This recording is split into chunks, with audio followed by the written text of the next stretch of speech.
Hello, and welcome to Secular Sexuality, the ACA show, honestly, too upset for a dumb pun tonight. My name is Christy Powell. I'm joined tonight by performer and podcaster, porn star, and producer of the Performers Pod with Chelsea Poe. Welcome, Chelsea. Hello. Quite an eventful So glad. 24 hours to be on.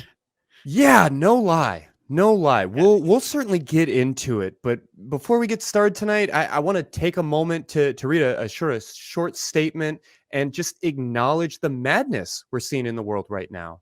I'll start by saying that, as always, these words are my own and not those of the Atheist Community of Austin, and our understanding of breaking news is always changing. Our thoughts are certainly on the news of war and the invasion of Ukraine, while here in Austin, the governor's office, in conjunction with the state's attorney general, have made a crude and loud push to legally define many or perhaps all forms of gender affirming care for minors as a form of child abuse. What's more, they have pushed for mandatory reporters like teachers, medical professionals, and therapists like myself to report this so-called child abuse under threat of losing our licensure, and even gone so far as to suggest that average citizens are expected to tell on one another anytime trans children receive proper care. Details of how these legal interpretations will be received by the courts are still being sorted out.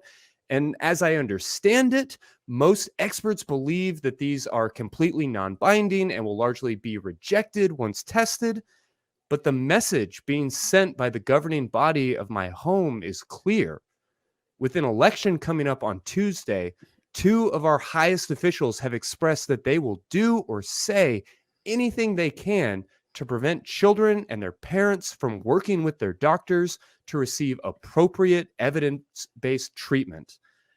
Frankly, I'm angry, I'm concerned, I'm upset, and I'm fucking motivated.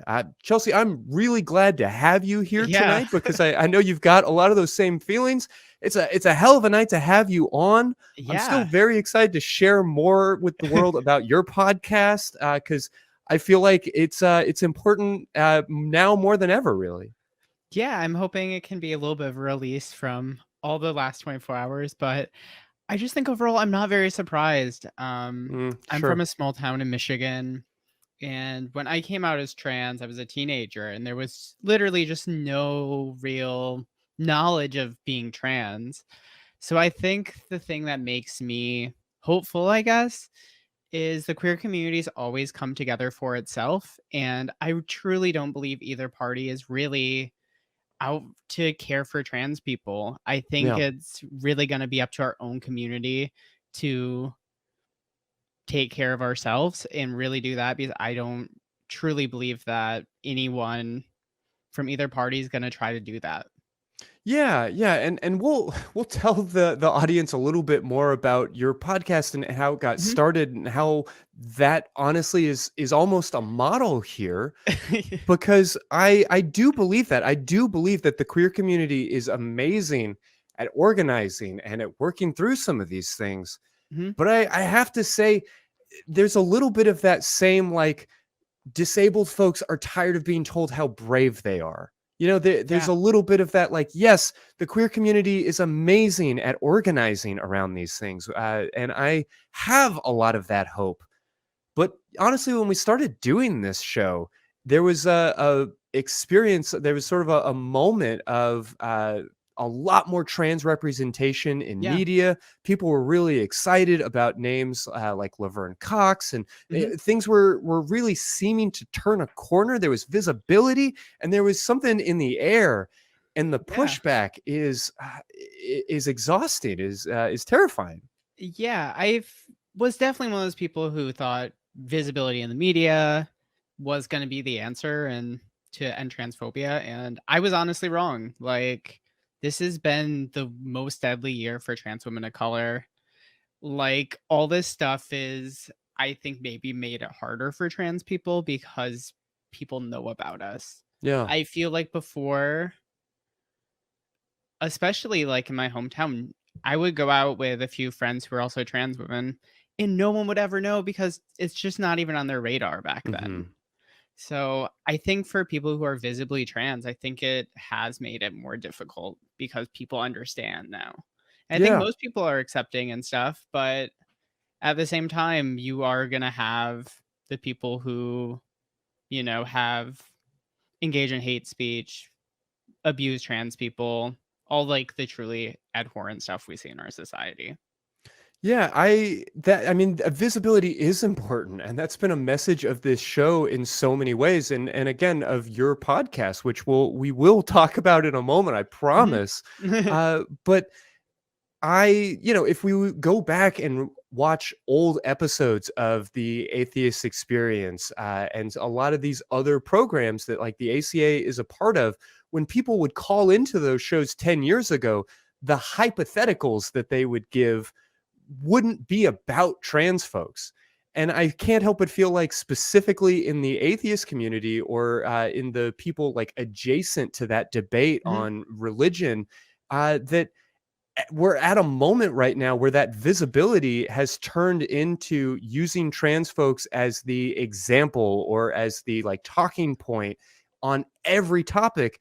And honestly, in this situation, I want to be mindful about my words and about making too many assumptions, but there's an election coming up on Tuesday, right? Like this information came out on a Thursday, and it's been sort of batted about all week.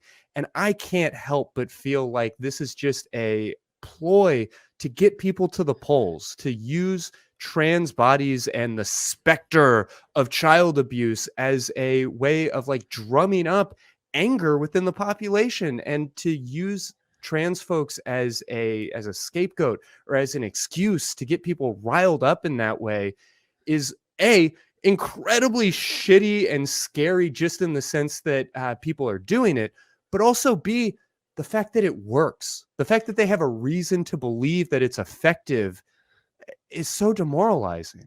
I feel like it's just like almost par for the course. I feel like our entire system of government, or it also extends to capitalism and everything, that I feel like it's just all about either putting down a marginalized group and kind of building our country on that, Hmm. or on the flip side, trying to do lip service like every Pride Month where everyone's like, oh yeah, pro gay, pro trans, all that stuff, Yeah. and then turn around and do these same things. Like, yeah, I'm just not surprised by anything, truly. Yeah, no, how long before we really sincerely start to see the T getting kicked off of LGBT or LGBTQIA plus, like those? I mean, I feel like we're pushing it. We've got the LG and the B fairly well ensconced, but I mean, how long does that last either?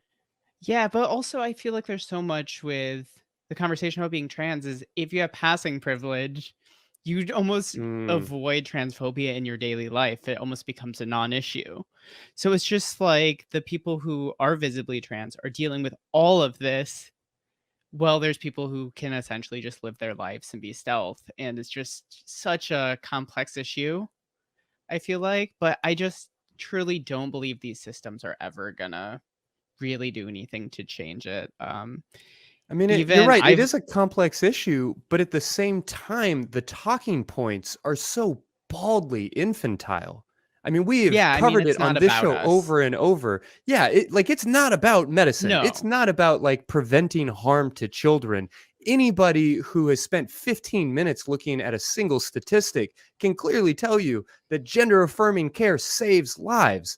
And But also, that concerns about child abuse or child welfare are frankly not at the top of the priority list of the Texas legislature. I mean, there is nothing about anything else that we have done as a state in terms of the way we finance things, in terms of the way we legislate, that would make you think that we give a flying fuck about taking care of kids broadly. So the idea that we would need to overrule medical professionals from a legislature that doesn't understand anything in order to get a bunch of Fox News conservatives riled up, I need to take a breath. I need to maybe move on to the rest of the show, but I stand with you, Chelsea, and with everybody else who is just reeling right yeah, never surprised now. anymore.